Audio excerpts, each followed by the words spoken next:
Merci beaucoup, Monsieur le Président. Je salue et magnifie l'assistance, tous mes collègues députés, Monsieur le ministre, Monsieur les ministres, chers collaborateurs des ministres, vous avez mon bonjour. Et mes remerciements, je salue la presse ici présente. Monsieur le Président, aujourd'hui j'ai eu l'honneur et le grand plaisir de recevoir à l'Assemblée nationale quelqu'un qui fait partie de ceux qui ont travaillé, œuvré matin, nuit, jour et soir pour me faire arriver ici en 2017. Je veux nommer mon fils, Mohamedou Amin Sarr, qui est venu de l'Italie. Yaya, je te présente ton frère, il est là, au balcon. Def na ci li mu mën yëpp kooku mooy borom bëmax Maam Jaara biir Assemblée nationale. Monsieur le Président, je te présente ton neveu. Collègue député yi maa ngi leen di nuyu di ñëw ci lu am solo loo xamante ne waxoon naa ko keroog 9 milliards plus 7 milliards égale 17 milliards. Monsieur le ministre de la Justice, 16 milliards. ba tey bu ma ci yokkee benn mooy bi nga denc ma war koo jël ci yow.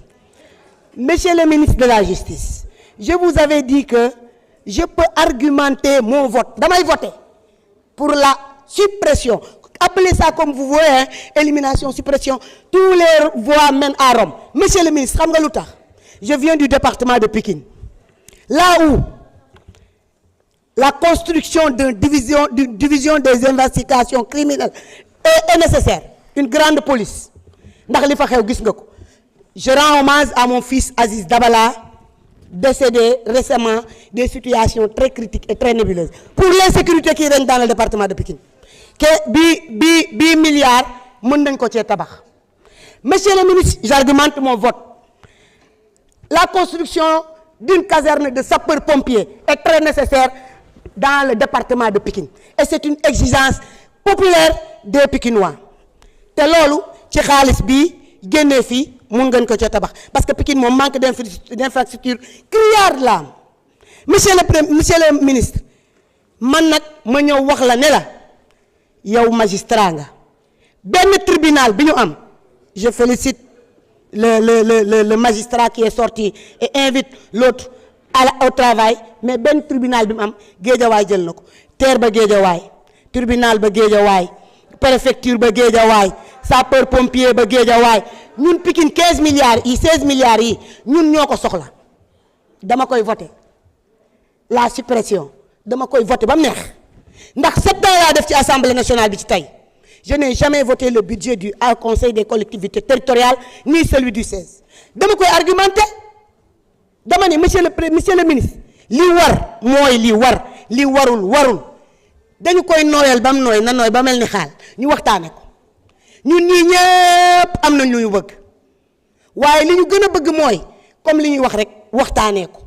ñu ngi koy waxtaanee li tax ñu koy waxtaanee mooy ñu war leen a bàyyi ñoom ñi ñu fal à 54% des voix de la population ñu doxal lii nag c'est une demande sociale nécessaire évident. Sénégal yépp ñoo ne la suppression est évident kon nag nañu leen topp ci seen bëgg-bëgg te bañ a topp sunu bakkan parce que topp sunu bakkan nag mënul passé taxaw fii di def ay blocage yu sew sewaan yu gàttaan. Moi je pense que mes collègues députés sont très républicains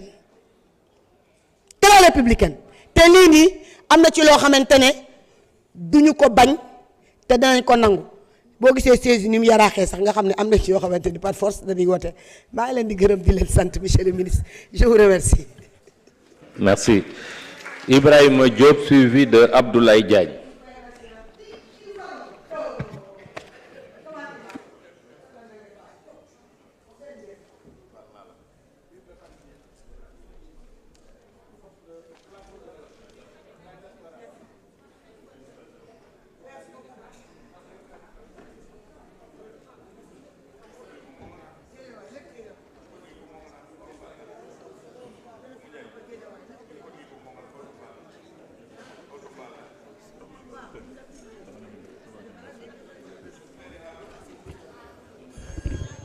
Monsieur le Président de l'Assemblée nationale, Monsieur le ministre de la Justice, Monsieur le ministre en charge des relations avec les institutions.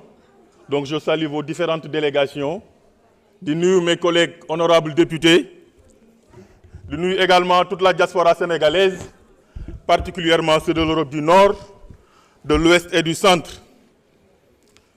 Monsieur le Président, je m'adresse en tant que responsable, et je le pense, à des collègues responsables. Nous devons aujourd'hui sortir de l'émotion, parce que l'émotion nous empêche de faire face à la réalité. Mais la réalité, il faut que les députés, effectivement, de Benno Bokk Yakaar comprennent que dans ce pays, nous avons un président de la République qui a été élu avec 54%.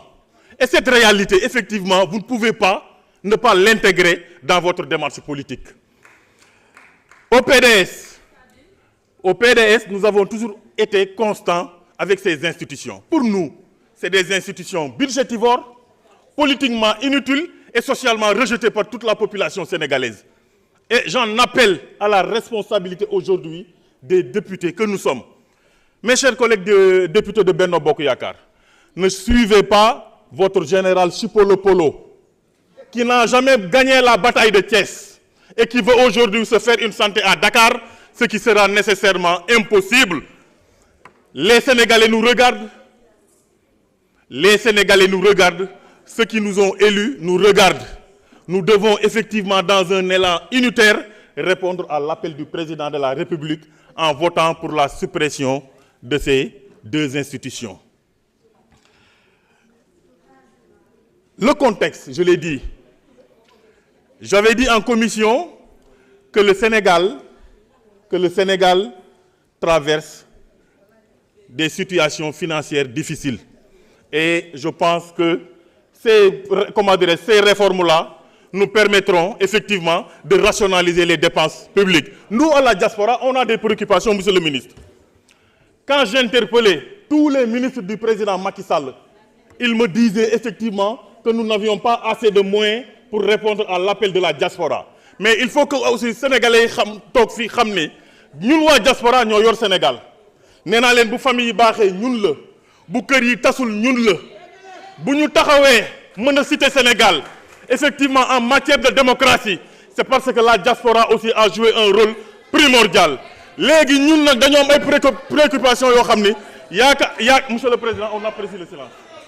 Ah non mënuma wax dans ces conditions là man dama yaakaar ni xaalis bi nga xam ne dañ koy yaxanal ci suppression deux institutions yi dinañu permettre ñun waa diaspora ñu am d'abord nee naa leen fii am na ay sénégalais yoo xam ni pratiquement ils sont menacés man depuis ba démb ak bërki démb j'ai reçu plus de 1000 messages yoo xam ni c'est des sénégalais qui n'ont pas de passeport parce que bu ñu demee ci consulat yi rendez-vous yi ñu leen di jox ça pratiquement prend 6 mois mais bu 6 mois yi jotee ñoom bu ñu demee consulat mënuñoo am passeport ça li ñu leen di wax mooy on n'a pas assez de personnel xaalis bi nga xam dañ koo jëlee ci HCCT ak conseil économique et social maa ngi leen di ñaan ñu dugal ko ci consulat yi pour permettre à ces dignes fils de la nation qui travaillent pour ce pays et qui ont marqué effectivement l'histoire politique de ce pays ñu mën leen a jox ay passeport ñu dem renouveler seen titre de séjour pour permettre aux Sénégalais là ñu yor seeni famille yor Sénégal parce que bu ñu fi nekkul woon ñun waa diaspora bi réew mi tas.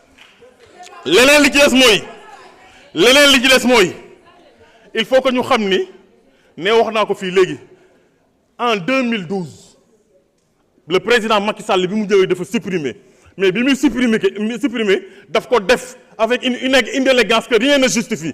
am na ay anciens membres du conseil économique et social yu nekk fii police leen doon toj di nangu seeni oto di nangu seeni caabi pour toroxal leen kon yéen amul leen benn leçon bu ngeen di jox nit ñi. Maintenant je lance un appel et j'en termine par là que moi je vais voter pour la suppression de ces institutions et j'en appelle effectivement au sens de responsabilité pour que tous les députés effectivement puissent voter cette loi.